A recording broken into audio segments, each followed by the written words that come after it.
Čau! Turpinam apskatīt, kas gaidāms oktobrī.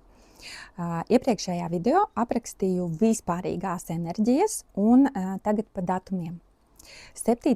oktobris ir pilnmēnes aunā, auni gatavojamies, un pilnmēnes laikā debesīs būs arī astroloģiska konfigurācija, ko sauc par lielo krustu. Un tas var izraisīt kaut kādas provokācijas, nodevību, finanšu konfliktus, gan tādā plašākā mērogā, gan varbūt arī personīgā līmenī. Attiecībās būs pārbaudījumi un eksāmeni. Oktobra sākums vispār mēs varam izjust visādus iekšējus konfliktus, diskomfortu, varbūt grūti atrast pareizo risinājumu un iekšēju mieru. Tāpēc iesaku izmantot iespēju klausīties manas meditācijas, kuras ir linkā manā profilā. Un tas palīdz iegūt lielāku pārliecību un skaidrību par savu dzīvi. Tā, ejam tālāk. 14. oktobrī Venēra pāries svaru zīmē, un daudz kas var pamainīties uz labo pusi, jo šāda Venēra parasti atjauno harmoniju attiecībās un var nest arī jaunus projektus biznesā. 21. oktobrī būs jaunmēnesis svaros, kas mums dos līdzsvaru un vienošanos tur, kur iepriekš bija konflikti. Un tad sāksies augošs mēnesis, kad droši var pievērsties jauniem projektiem. Bet tajā pat laikā arī būs daudz planētas Skorpionā, un tas mums dod vēlmi izdarīt kaut ko neapdomīgu, sadedzināt tiltus, riskēt, sastrādāt kaut kādas muļķības emociju dēļ. Tāpēc esiet lūdzu uzmanīgi uz ceļa ar to, ko jūs sakat un ko jūs vispār nolemjat oktobrī.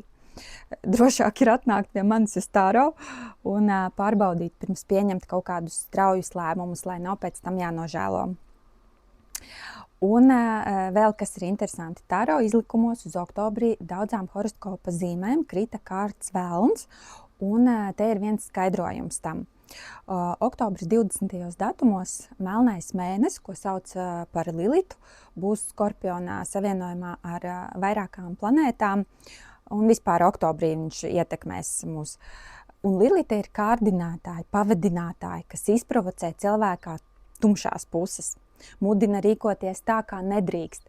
Un tas, manuprāt, ir tas velns, kas daudziem izkrita, ka radīsies situācijas, kurās mēs iepazīsim vai nu sevi, vai nu savus partnerus no tumšās puses, kur varbūt izlauzīsies uz āru kaut kas dziļi slēpts, kaut kas sen apspiests, bloki visādi.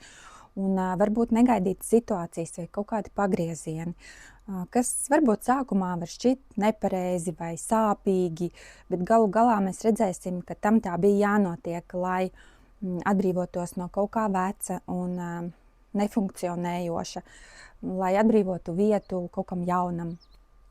Tā kā tā, nebūs tikai viegli un rožaini. Gatavojamies izaicinājumiem, kas tie veido mūsu kodolu un kas iznes mūs katru uz kaut ko jaunu un daudz labāku. Un lai visiem aizraujošs šis mēnesis un patīkamas transformācijas, nebaidamies iet arī izaicinājumos un grūtībās, jo no tā mēs iziesim vēl daudz stiprāki.